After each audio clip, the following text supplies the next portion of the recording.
بسم اللہ الرحمن الرحیم۔ السلام علیکم ورحمۃ اللہ وبرکاتہ۔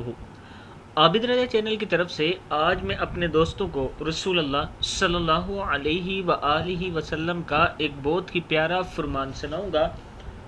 اس سے پہلے میں اپنے تمام دوستوں سے گزارش کروں گا کہ اس ویڈیو کو آپ نے آگے زیادہ سے زیادہ شیئر کرنا ہے۔ تو شروع کرتے ہیں۔ بسم اللہ الرحمن الرحیم۔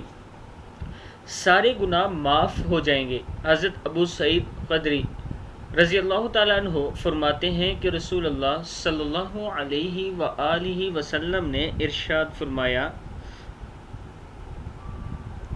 جو شخص اپنے بستر کے پاس آ کر 3 مرتبہ یہ کہے، استغفر اللہ العظیم الذی لا الہ الا هو الحی القیوم واتوب الیہ، پھر سن لیں، استغفر اللہ العظیم الذی لا الہ الا هو الحی القیوم واتوب الیہ، اس کے سارے گناہ معاف ہو جائیں گے، ہوا سمندر کے جاگ ریت کے ذرات اور درختوں کے پتوں کے برابر ہی کیوں نہ ہو۔ مسند احمد کی حدیث ہے۔ میں اپنے دوستوں سے گزارش کروں گا کہ اس ویڈیو کو آپ نے آگے ضرور شیئر کرنا ہے۔